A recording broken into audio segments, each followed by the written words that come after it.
ದೇವರ ನಾಮಕ್ಕೆ ಸ್ತೋತ್ರವಾಗಲಿ. ಯೆರೆಮೀಯನು 45ನೇ ಅಧ್ಯಾಯ. ಯೋಷೀಯನ ಮಗನು ಯೆಹೂದದ ಅರಸನೂ ಆದ ಯೆಹೋಯಾಕೀಮನ ಆಳ್ವಿಕೆಯ 4ನೇ ವರ್ಷದಲ್ಲಿ ನೆರೀಯನ ಮಗನಾದ ಬಾರೂಕನು ಯೆರೆಮೀಯನ ಮಾತುಗಳನ್ನು ಅವನ ಬಾಯಿಂದ ಬಂದ ಹಾಗೆಯೇ ಪುಸ್ತಕದಲ್ಲಿ ಬರೆದಾಗ, ಪ್ರವಾದಿಯಾದ ಯೆರೆಮೀಯನು ಯೆಹೋವನ ಅಪ್ಪಣೆಯ ಪ್ರಕಾರ ಈ ವಾಕ್ಯವನ್ನು ಅವನಿಗೆ ನುಡಿದನು. ಬಾರೂಕನೇ, ಇಸ್ರಾಯೇಲಿನ ದೇವರಾದ ಯೆಹೋವನು ನಿನಗೆ ಹೀಗೆ ಹೇಳುತ್ತಾನೆ, ನೀನು ನನ್ನ ಗತಿಯನ್ನು ಏನು ಹೇಳಲಿ? ವ್ಯಥೆ ಪಡುತ್ತಿದ್ದ ನನ್ನನ್ನು ಯೆಹೋವನು ಹೆಚ್ಚೆಚ್ಚಾಗಿ ದುಃಖಪಡಿಸಿದ್ದಾನೆ. ನಾನು ನರಳಿ ದಣಿದಿದ್ದೇನೆ, ನನಗೆ ಯಾವ ವಿಶ್ರಾಂತಿಯೂ ದೊರಕದು ಎಂದು ಹೇಳುತ್ತಿದ್ದೀಯಲ್ಲ. ಯೆಹೋವನ ಈ ವಾಕ್ಯವನ್ನು ಕೇಳು. ಇಗೋ, ನಾನು ಕಟ್ಟಿದ್ದನ್ನು ನಾನೇ ಕೆಡುವೆನು, ನಾನು ನೆಟ್ಟದ್ದನ್ನು ನಾನೇ ಕಿತ್ತು ಹಾಕುವೆನು. ಹೌದು, ಭೂಮಂಡಲದಲ್ಲೆಲ್ಲ ಹಾಗೆ ಮಾಡುವೆನು. ಆ ಪದವಿಯನ್ನು ನಿರೀಕ್ಷಿಸಿಕೊಳ್ಳುತ್ತೀಯೋ? ನಿರೀಕ್ಷಿಸಬೇಡ. ಆಹಾ, ನಾನು ನರಜನ್ಮದವರೆಲ್ಲರಿಗೂ ಕೇಡನ್ನುಂಟು ಮಾಡುವೆನು. ಆದರೆ ನೀನು ಎಲ್ಲಿಗೆ ಹೋದರೂ ಪ್ರಾಣವೊಂದನ್ನೇ ಬಾಚಿಕೊಂಡು ಹೋಗುವುದಕ್ಕೆ ನಿನಗೆ ಅವಕಾಶ ಕೊಡುವೆನು. ಇದು ಯೆಹೋವನಾದ ನನ್ನ ನುಡಿ. ದೇವರ ನಾಮಕ್ಕೆ ಸ್ತೋತ್ರವಾಗಲಿ. ಯೆರೆಮೀಯನು 46ನೇ ಅಧ್ಯಾಯ. ಯೆಹೋವನು ಜನಾಂಗಗಳ ವಿಷಯವಾಗಿ ಪ್ರವಾದಿಯಾದ ಯೆರೆಮೀಯನಿಗೆ ದಯಪಾಲಿಸಿದ ವಾಕ್ಯವು ಐಗುಪ್ತವನ್ನು ಕುರಿತದ್ದು. ಐಗುಪ್ತದ ಅರಸನಾದ ಫರೋಹ ನೆಕೋವಿನ ಸೈನ್ಯವು ಯೂಫ್ರೇಟಿಸ್ ನದಿಯ ಬಳಿ ಕರ್ಕೆಮೀಷಿನಲ್ಲಿರುವ ಯೋಷೀಯನ ಮಗನೂ ಯೆಹೂದದ ಅರಸನೂ ಆದ ಯೆಹೋಯಾಕೀಮನ ಆಳ್ವಿಕೆಯ 4ನೇ ವರ್ಷದಲ್ಲಿ ಬಾಬೆಲಿನ ಅರಸನಾದ ನೆಬೂಕದ್ನೆಚ್ಚರನು ಆ ಸೈನ್ಯವನ್ನು ಹೊಡೆದ ವಿಷಯ. ಗುರಾಣಿ ಖೇಡ್ಯಗಳನ್ನು ಸನ್ನಹ ಮಾಡಿಕೊಂಡು ಯುದ್ಧಕ್ಕೆ ಹೊರಡಿರಿ. ರಥಾಶ್ವಗಳನ್ನು ಕಟ್ಟಿರಿ, ವಾಹನಾಶ್ವಗಳನ್ನು ಹತ್ತಿರಿ, ಶಿರಸ್ತ್ರಾಣಗಳನ್ನು ಹಾಕಿಕೊಂಡು ಯುದ್ಧಕ್ಕೆ ನಿಲ್ಲಿರಿ. ಬರ್ಜಿಗಳನ್ನು ಬೆಳಗಿರಿ, ಕವಚ ತೊಟ್ಟುಕೊಳ್ಳಿರಿ. ಆಹಾ, ನನ್ನ ಕಣ್ಣಿಗೆ ಬಂದದ್ದೇನು? ಅವರು ಧೈರ್ಯಗೆಟ್ಟು ಬೆನ್ನು ಕೊಟ್ಟಿದ್ದಾರೆ. ಅವರ ಶೂರರು ಪೆಟ್ಟು ತಿಂದು ಹಿಂದಿರುಗದೆ ಓಡಿ ಹೋಗುತ್ತಾರೆ. ಸುತ್ತಮುತ್ತಲು ದಿಗಿಲು ಎಂದು ಯೆಹೋವನು ಅನ್ನುತ್ತಾನೆ. ವೇಗಶಾಲಿಗಳು ಓಡಿ ಹೋಗಲಾರರು, ಬಲಿಷ್ಠರು ತಪ್ಪಿಸಿಕೊಳ್ಳಲಾರರು. ಬಡಗಲ್ಲಿ ಯೂಫ್ರೇಟಿಸ್ ನದಿಯ ಹತ್ತಿರ ಎಡವಿ ಬಿದ್ದಿದ್ದಾರೆ. ನೈಲ್ ನದಿಯಂತೆ ಉಬ್ಬಿರುವುದು ಇದೇನು? ನೈಲಿನ ಶಾಖೆಗಳ ಹಾಗೆ ತುಂಬಿ ತುಳುಕುವ ಈ ಪ್ರವಾಹವು ಯಾವುದು? ಐಗುಪ್ತವೇ ನೈಲಿನಂತೆ ಉಬ್ಬಿದೆ. ಐಗುಪ್ತವೆಂಬ ಪ್ರವಾಹವೇ ನೈಲಿನ ಶಾಖೆಗಳ ಹಾಗೆ ತುಂಬಿ ತುಳುಕುತ್ತದೆ. ನಾನು ಉಬ್ಬಿಕೊಂಡು ಲೋಕದಲ್ಲೆಲ್ಲ ಹಬ್ಬುವೆನು, ಪಟ್ಟಣ ನಿವಾಸಿಗಳನ್ನು ನಾಶ ಮಾಡುವೆನು ಅಂದುಕೊಳ್ಳುತ್ತದೆ. ಅಶ್ವಗಳೇ ಕುಣಿದಾಡಿರಿ, ರಥಗಳೇ ರಭಸವಾಗಿರ್ರಿ. ಶೂರರು ಹೊರಡಲಿ, ಖೇಡ್ಯಸನ್ನದ್ಧರಾದ ಕೂಷ್ಯರು, ಪೂಟ್ಯರು, ಧನುರ್ಧಾರಿಗಳಾದ ಲೂದ್ಯರು ಮುಂದರಿಯಲಿ. ಆದರೆ ಆ ಯುದ್ಧ ದಿನದಲ್ಲಿ ಸೇನಾಧೀಶ್ವರನಾದ ಯೆಹೋವನೆಂಬ ಕರ್ತನು ತನ್ನ ಶತ್ರುಗಳಿಗೆ ಮುಯ್ಯಿ ತೀರಿಸುವ ದಿನವಾಗಿದೆ. ಅದು ದಂಡನೆಯ ದಿವಸ. ಆಗ ಖಡ್ಗವು ನುಂಗಿ ತಣಿಯುವುದು, ಅವರ ರಕ್ತವನ್ನು ತುಂಬಾ ಹೀರುವುದು. ಸೇನಾಧೀಶ್ವರನಾದ ಯೆಹೋವನೆಂಬ ಕರ್ತನು ಬಲಗಡೆಯಲ್ಲಿ ಯೂಫ್ರೇಟಿಸ್ ನದಿಯ ಹತ್ತಿರ ಬಲಿ ಮಾಡಬೇಕೆಂದಿದ್ದಾನಲ್ಲ. ಐಗುಪ್ತ ಕುಮಾರಿಯೇ, ಯುವತಿಯೇ, ಗಿಲ್ಯಾದಿಗೆ ಹೋಗಿ ಔಷಧವನ್ನು ಸಂಪಾದಿಸು. ನಿನ್ನ ಬಗೆಯ ಮದ್ದನ್ನು ಉಪಯೋಗಿಸುವುದು ಪ್ರಯೋಜನವಿಲ್ಲ, ನಿನಗೆ ಗುಣವಾಗದು.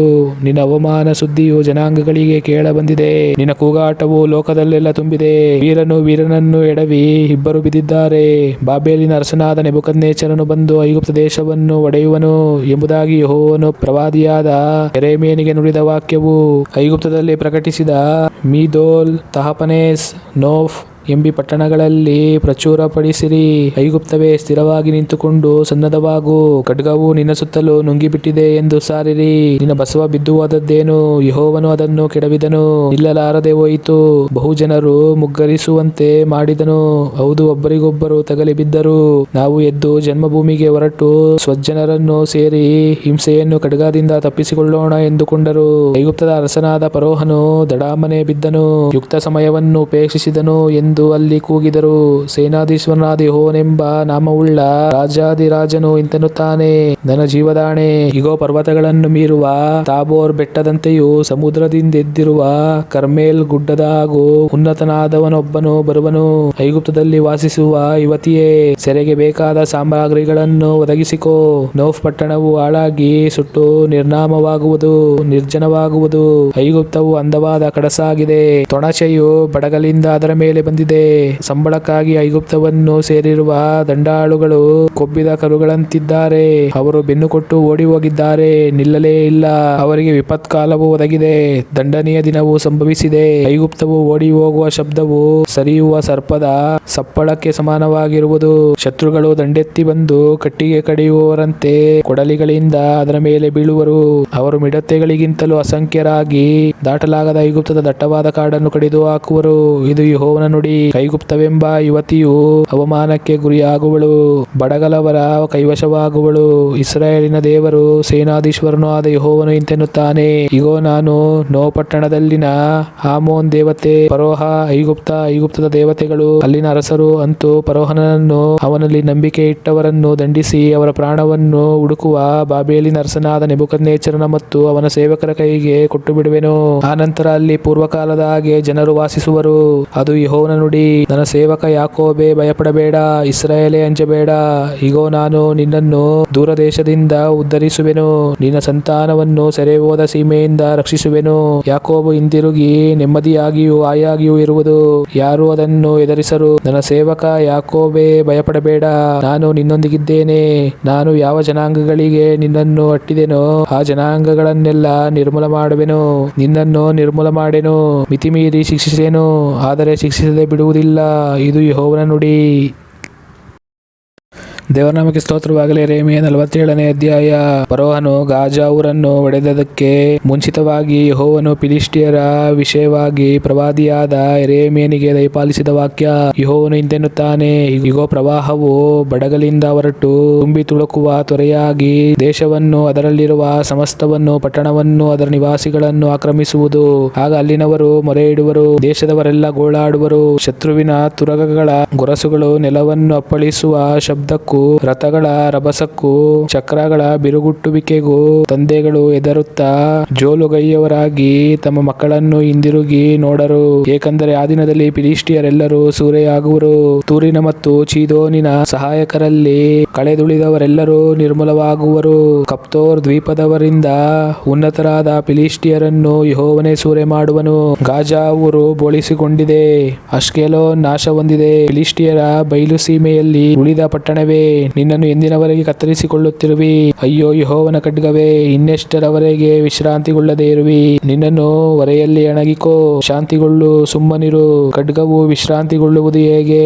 ಅಷ್ಕೆಲೋನಿನ ಮತ್ತು ಕರಾವಳಿಯ ವಿಷಯವಾಗಿ ಯೆಹೋವನು ಅದಕ್ಕೆ ಅಪ್ಪಣೆ ಕೊಟ್ಟಾನಲ್ಲ, ಹೀಗೆ ಅದನ್ನು ನೇಮಿಸಿದ್ದಾನೆ. ದೇವರ ನಾಮಕ್ಕೆ ಸ್ತೋತ್ರವಾಗಲಿ. ಯೆರೆಮೀಯ 48ನೇ ಅಧ್ಯಾಯ. ಮೋವಾಬನು ಕುರಿತದ್ದು.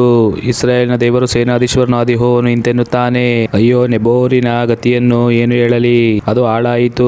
ಕಿರ್ಯಾತಯಿಮು ಶತ್ರುವಿನ ಕೈಗೆ ಸಿಕ್ಕಿ ಮಾನಭಂಗ ಹೊಂದಿದೆ. ಮಿಸ್ಗಾಬ್ ಎಡವಲ್ಪಟ್ಟು ಅವಮಾನಕ್ಕೆ ಗುರಿಯಾಗಿದೆ. ಮೋವಾಬಿನ ಕೀರ್ತಿಯು ಮಾಯವಾಯಿತು.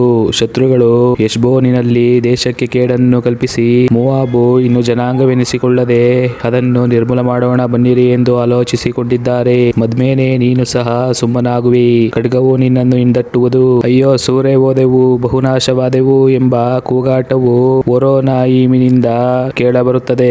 ಮೋವಾಬಿಗೆ ಭಂಗವಾಯಿತು, ಅಲ್ಲಿ ದಿಕ್ಕೆಟ್ಟವರು ಮೊರೆಯಿಟ್ಟಿದ್ದಾರೆ. ಅಳುತ್ತಾ ಅಳುತ್ತಾ ಲೂಹಿತ್ ದಿನ್ನೆಯನ್ನು ಹತ್ತುತ್ತಾರೆ. ನಾಶವಾದೆವಲ್ಲ ಎಂಬ ಪ್ರಾಣಸಂಕಟ ಪ್ರಲಾಪವು ಹೊರೋನಾಯಿಮ್ ಇಳಿಜಾರಿನಲ್ಲಿ ಕೇಳಿಸುತ್ತದೆ. ಓಡಿ ಹೋಗಿರಿ, ನಿಮ್ಮ ಪ್ರಾಣಗಳನ್ನು ಉಳಿಸಿಕೊಳ್ಳಿರಿ, ಅಡವಿಯಲ್ಲಿನ ಜಾಲಿಯಂತಿರಿ. ನೀನು ನಿನ್ನ ಕೆಲಸದಲ್ಲಿಯೂ ಧನರಾಶಿಗಳಲ್ಲಿಯೂ ಭರವಸವಿಟ್ಟಿದ್ದರಿಂದ ನೀನು ಶತ್ರುವಿನ ಕೈವಶವಾಗುವಿ. ಕೇಮೋಷ್ ದೇವತೆಯು ಅದರ ಭಕ್ತರಾದ ಯಾಜಕರು ಪ್ರಧಾನರು ಒಟ್ಟಾಗಿ ಸೆರೆ ಹೋಗುವರು. ಸೂರೆಗಾರನು ಪ್ರತಿಯೊಂದು ಪಟ್ಟಣದ ಮೇಲೆ ಬೀಳುವನು, ಯಾವ ಪಟ್ಟಣವೂ ಉಳಿಯದು.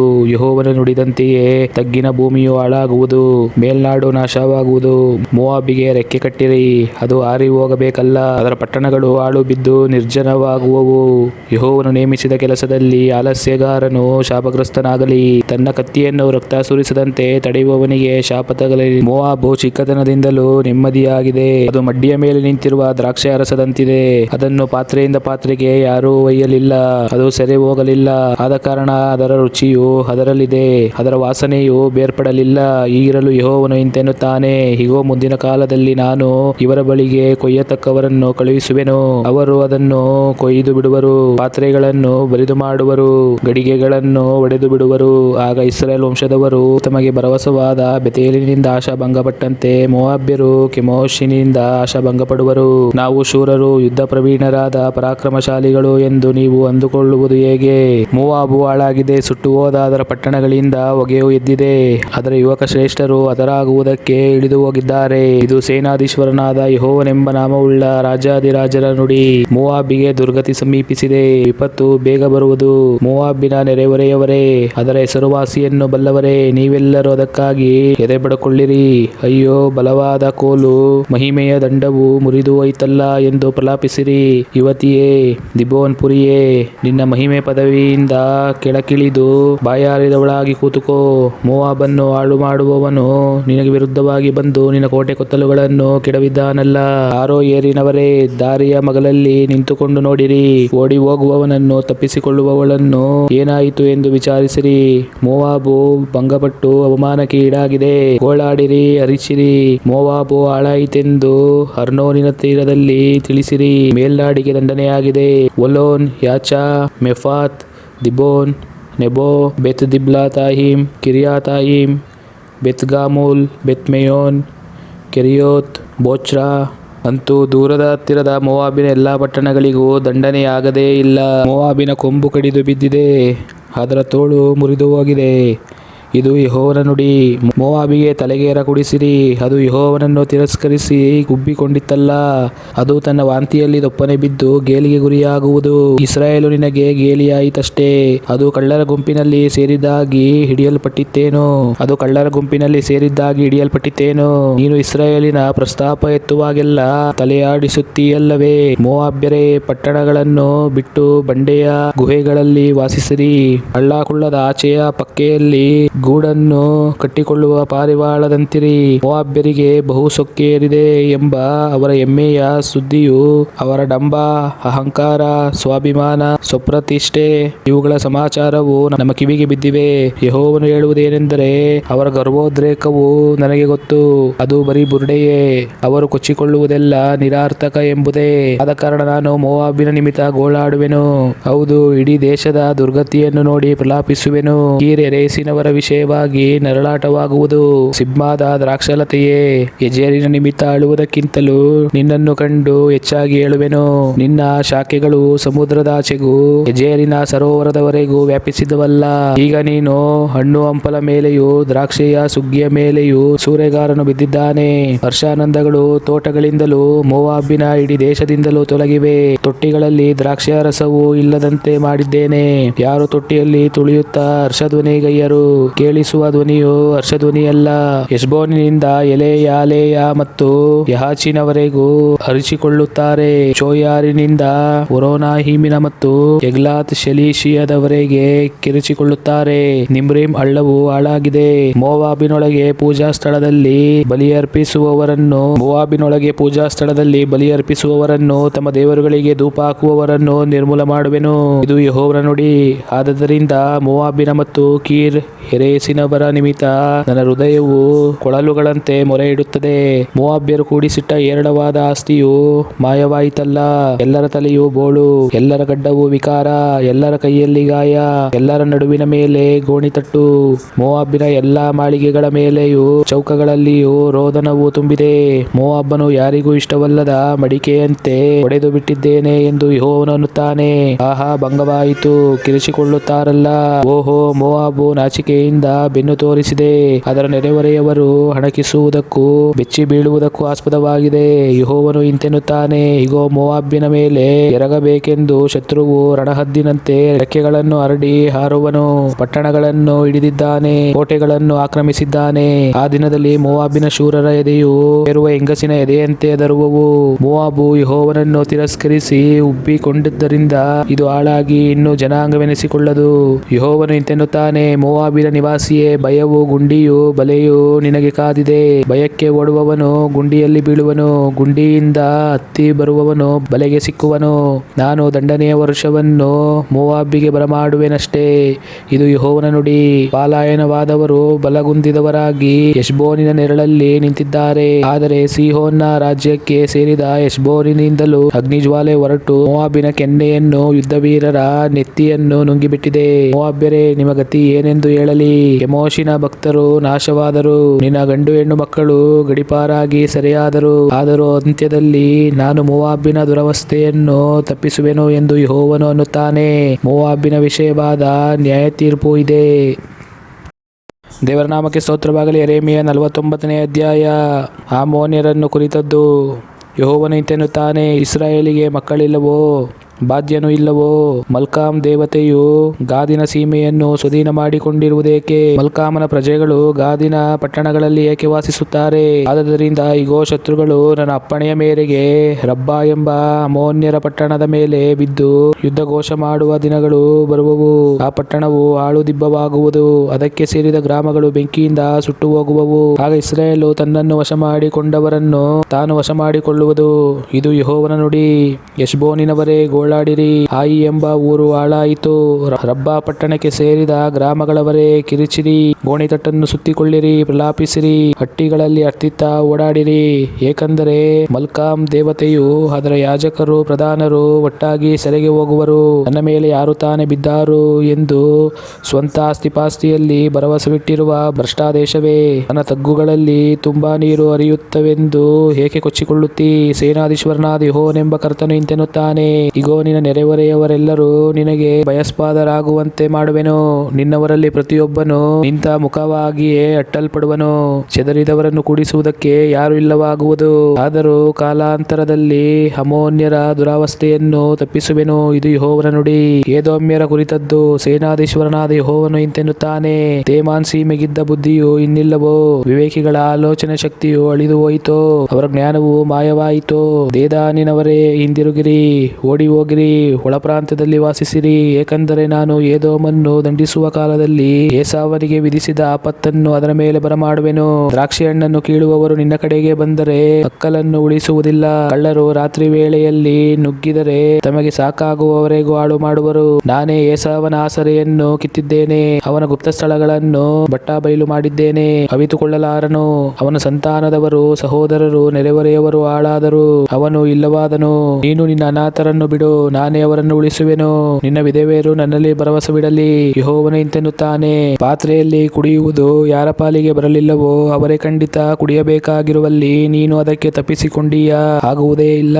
ನೀನು ಕುಡಿಯಲೇ ಕುಡಿಯುವಿ. ಬೋಚ್ರವು ಹಳ್ಳ ಬಿದ್ದು ಬೆರಗಿಗೂ ನಿಂದೆಗೂ ಶಾಪಕ್ಕೂ ಗುರಿಯಾಗಿ ಅದಕ್ಕೆ ಸೇರಿದ ಊರುಗಳೆಲ್ಲ ನಿತ್ಯನಾಶನವನ್ನು ಹೊಂದುವವು ಎಂದು ನನ್ನ ಮೇಲೆ ಆಣೆ ಇಟ್ಟಿದ್ದೇನೆ. ಇದು ಯೆಹೋವನ ನುಡಿ. ಯೆಹೋವನಿಂದ ಬಂದ ಸಮಾಚಾರವನ್ನು ಕೇಳಿದ್ದೇನೆ. ದೂತನ ಮೂಲಕ ಜನಾಂಗಗಳಿಗೆ ಹೀಗೆ ಹೇಳಿ ಕಳುಹಿಸಿದ್ದಾನೆ, ನೀವು ಕೂಡಿಕೊಂಡು ಯುದ್ಧಕ್ಕೆ ಹೊರಟು ಏದೋಮಿನ ಮೇಲೆ ಬೀಳಿರಿ. ಇಗೋ, ಏದೋಮೇ, ನಿನ್ನ ಜನಾಂಗಗಳಲ್ಲಿ ಹೀನವಾಗಿ ಜನರ ತಾತ್ಸಾರಕ್ಕೆ ಈಡಾಗುವಂತೆ ಮಾಡಿದ್ದೇನೆ. ಆಹಾ, ನಿನ್ನ ಭೀಕರತ್ವವೆಲ್ಲಿ? ಪರ್ವತಾಗ್ರದಲ್ಲಿ ನೆಲೆಗೊಂಡು ಬಂಡೆಯ ಬಿರುಕಲ್ಲುಗಳಲ್ಲಿ ವಾಸಿಸುವ ಜನವೇ, ನಿನ್ನೆದೆಯ ಎಮ್ಮೆಯು ನಿನ್ನನ್ನು ಮೋಸಗೊಳಿಸಿದೆ. ನೀನು ಹದ್ದಿನಂತೆ ನಿನ್ನ ಗೂಡಾರವನ್ನು ಉನ್ನತ ಸ್ಥಾನದಲ್ಲಿ ಕಟ್ಟಿಕೊಂಡರೂ ನಿನ್ನನ್ನು ಅಲ್ಲಿಂದ ಇಳಿಸಿ ಬಿಡುವೆನು. ಇದು ಯೆಹೋವನ ನುಡಿ. ಏದೋಮು ಬೆರಗಿದೆ, ಆಸ್ಪದವಾಗುವುದು. ಹಾದು ಹೋಗುವವರೆಲ್ಲರೂ ಅದಕ್ಕೆ ಸಂಭವಿಸಿದ ವಿಪತ್ತುಗಳಿಗೆ ಬೆರಗಾಗಿ ಸೀಳು ಹಾಕುವರು. ನಾನು ಕೆಡವಿದ ಸೊದೋಮ್ ಗೋಮೋರ ಪಟ್ಟಣಗಳಲ್ಲಿಯೂ ಸುತ್ತಣ ಊರುಗಳಲ್ಲಿಯೂ ಹೇಗೋ ಹಾಗೆಯೇ ಏದೋಮಿನಲ್ಲಿಯೂ ಯಾರು ವಾಸಿಸರು? ಯಾವ ನರಪ್ರಾಣಿಯೂ ಇಳುಕೊಳ್ಳನು. ಆಹಾ, ಒಬ್ಬನು ಸಿಂಹದೋಪಾದಿಯಲ್ಲಿ ಯೋರ್ದಾನಿನ ದಟ್ಟಡವಿಯಿಂದ ಏದೋಮ್ಯರಿಗೆ ನಿತ್ಯ ನೆಲೆಯಾದ ಗೋಮಾಳಕ್ಕೆ ಏರಿ ಬರುವನು. ತಕ್ಷಣ ಮಾತ್ರದಲ್ಲಿ ನಾನು ಅವರನ್ನು ಅಲ್ಲಿಂದ ಓಡಿಸಿ ಬಿಡುವೆನು. ನಾನು ಆರಿಸಿಕೊಂಡವನನ್ನೇ ಅದನ್ನು ಕಾಯುವುದಕ್ಕೆ ನೇಮಿಸುವೆನು. ನನ್ನ ಸಮಾನನು ಯಾವನು? ನನ್ನನ್ನು ನ್ಯಾಯವಿಚಾರಣೆಗೆ ಯಾವನು ಕರೆದಾನು? ಮಂದೆಯನ್ನು ಕಾಯುವ ಯಾವನು ನನ್ನ ಎದುರಿಗೆ ನಿಲ್ಲಬಲ್ಲನು? ಹೀಗಿರಲು ಯೆಹೋವನು ಏದೋಮಿನ ವಿಷಯವಾಗಿ ಮಾಡಿಕೊಂಡಿರುವ ಆಲೋಚನೆಯನ್ನು, ಆತನು ತೇಮಾನ್ಯರನ್ನು ಕುರಿತು ಸಂಕಲ್ಪಿಸಿರುವ ಉದ್ದೇಶವನ್ನು ಆಲಿಸಿರಿ. ಮೃಗಗಳು ಖಂಡಿತವಾಗಿ ಹಿಂಡಿನ ಮರಿಗಳನ್ನು ಎಳೆದುಕೊಂಡು ಹೋಗುವವು. ನಿಶ್ಚಯವಾಗಿ ಅವುಗಳ ಹುಲ್ಗಾವಲು ಅವುಗಳ ನಾಶನಕ್ಕಾಗಿ ಬೆದರುವುದು. ಏದೋಮ್ಯರು ದಡಮ್ಮನೆ ಬೀಳಲು ಭೂಮಿಯು ಕಂಪಿಸುವುದು. ಗೋಳು ಕೆಂಪು ಸಮುದ್ರದವರೆಗೂ ಕೇಳಿಸುವುದು. ಇಗೋ, ಬೋಚ್ರದ ಮೇಲೆ ಎರಗಬೇಕೆಂದು ಶತ್ರುವು ರಣಹದ್ದಿನಂತೆ ತನ್ನ ರೆಕ್ಕೆಗಳನ್ನು ಹರಡಿ ಹಾರಿ ಏರುವನು. ಆ ದಿನದಲ್ಲಿ ಏದೋಮಿನ ಶೂರರ ಎದೆಯು ಏರುವ ಹೆಂಗಸಿನ ಎದೆಯಂತೆ ಹದರುವುದು. ದಮಸ್ಕವನ್ನು ಕುರಿತದ್ದು. ಆಮಾದಿಗೂ ಆಫ್ರಾದಿಗೂ ಆಶಾಭಂಗವಾಯಿತು. ಅವು ಅಶುಭ ಸಮಾಚಾರವನ್ನು ಕೇಳಿ ಕರಗಿ ಹೋಗಿವೆ. ಸಮುದ್ರಕ್ಕೆ ತಲ್ಲಣ ಹತ್ತಿದೆ, ಸುಮ್ಮನಿರಲಾರದು. ದಮಸ್ಕವು ಕುಂದಿದೆ, ಓಡಿ ಹೋಗಲು ಹಿಂದಿರುಗಿದೆ. ಅದಕ್ಕೆ ನಡುಕ ಹಿಡಿದಿದೆ. ಪ್ರಸವ ವೇದನೆಯಂತಿರುವ ಯಾತನ ವ್ಯಥೆಗಳಿಗೆ ಒಳಗಾಗಿದೆ. ಅಯ್ಯೋ, ಹೆಸರುವಾಸಿಯ ಪಟ್ಟಣವು, ನನಗೆ ಇಷ್ಟದ ಪುರವು ಏಕೆ ವಲಸೆ ಹೋಗಲಿಲ್ಲ? ಅದರ ದುರ್ಗತಿಯಿಂದ ಆ ದಿನದಲ್ಲಿ ಅಲ್ಲಿನ ಯವನಸ್ಥರು ಚೌಕಗಳಲ್ಲಿ ಬಿದ್ದು ಬಿಡುವರು. ಯುದ್ಧ ವೀರರೆಲ್ಲ ಸುಮ್ಮನ ಆಗುವರು. ಆಗ ನಾನು ದಮಸ್ಕದ ಕೋಟೆಯಲ್ಲಿ ಬೆಂಕಿಯನ್ನು ಹೊತ್ತಿಸುವೆನು, ಅದು ಬೆನ್ ಹದಾದನ ಮನೆಗಳನ್ನು ದಹಿಸಿ ಬಿಡುವುದು ಎಂದು ಸೇನಾಧೀಶ್ವರನಾದ ಯೆಹೋವನು ಅನ್ನುತ್ತಾನೆ. ಬಾಬೆಲಿನ ಅರಸನಾದ ನೆಬೂಕದ್ನೆಚ್ಚರನು ಹೊಡೆದ ಕೇದಾರನ್ನು ಅಚೋರಿನ ರಾಷ್ಟ್ರಗಳನ್ನು ಕುರಿತದ್ದು. ಹೇಳಿರಿ, ಕೇದಾರಿಗೆ ಹೋಗಿ ಮೂಡಣ ದೇಶದವರನ್ನು ಹಾಳು ಮಾಡಿರಿ ಎಂದು ಯೆಹೋವನು ಶತ್ರುಗಳಿಗೆ ಅಪ್ಪಣೆ ಮಾಡಿದ್ದಾನೆ. ಶತ್ರುಗಳು ಅವರ ಗೂಡಾರಗಳನ್ನು ಹಿಂಡುಗಳನ್ನು ಅಪಹರಿಸಿಕೊಳ್ಳುವರು, ಅವರ ಪರದೆಗಳನ್ನು ಸಮಸ್ತ ಸಾಮಗ್ರಿಗಳನ್ನು ಒಂಟೆಗಳನ್ನು ತೆಗೆದುಕೊಂಡು ಹೋಗುವರು. ಸುತ್ತಮುತ್ತಲೂ ದಿಗಿಲು ಎಂಬುದಾಗಿ ಅವರ ಕಡೆಗೂ ಕೂಗುವರು.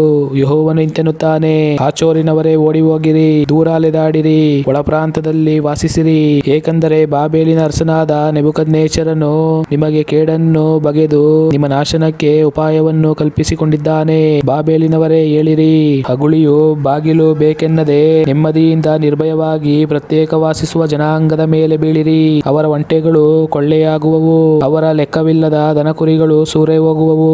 ಚೆಂಡಿಕೆ ಬಿಟ್ಟುಕೊಂಡಿರುವ ಜನರನ್ನು ಎಲ್ಲಾ ಕಡೆಯ ಗಾಳಿಗೂ ತೂರುವೆನು, ಎಲ್ಲಾ ಕಡೆಯಿಂದಲೂ ವಿಪತ್ತನ್ನು ಅವರ ಮೇಲೆ ಬರಮಾಡುವೆನು. ಆಗ ಆಚೋರು ಸದಾ ಹಾಳುಬಿದ್ದು ನರಿಗಳಿಗೆ ಹಕ್ಕೆಯಾಗುವುದು. ಅಲ್ಲಿ ಯಾರು ವಾಸಿಸರು? ಯಾವ ನರಮನುಷ್ಯನು ಇಳುಕೊಳ್ಳನು? ಇದು ಯೆಹೋವನ ನುಡಿ. ಯೆಹೂದದ ಅರಸನಾದ ಚಿದ್ಕೀಯನ ಆಳ್ವಿಕೆಯ ಪ್ರಾರಂಭದಲ್ಲಿ ಯೆಹೋವನು ಏಲಾಮಿನ ವಿಷಯವಾದ ಈ ವಾಕ್ಯವನ್ನು ಪ್ರವಾದಿಯಾದ ಯೆರೆಮೀಯನಿಗೆ ದಯಪಾಲಿಸಿದನು. ಸೇನಾಧೀಶ್ವರನಾದ ಯೆಹೋವನು ಇಂತೆನ್ನುತ್ತಾನೆ, ಇಗೋ, ನಾನು ಏಲಾಮಿನ ಮುಖ್ಯ ಬಲವಾದ ಬಿಲ್ಲನ್ನು ಮುರಿದು ಬಿಡುವೆನು.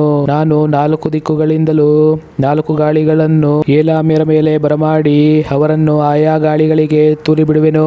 ಏಲಾಮು ದೇಶಭ್ರಷ್ಟರು ಸೇರಿದರೆ ಇರುವ ರಾಜ್ಯವೇ ಇರಲಿ. ಏಲಾಮ್ಯರು ತಮ್ಮ ಪ್ರಾಣ ಹುಡುಕುವ ಶತ್ರುಗಳಿಂದ ಕಂಗೆಡುವಂತೆ ಮಾಡುವೆನು. ನನ್ನ ರೋಷಾಗ್ನಿಯ ವಿಪತ್ತನ್ನು ಅವರ ಮೇಲೆ ಬರಮಾಡುವೆನು.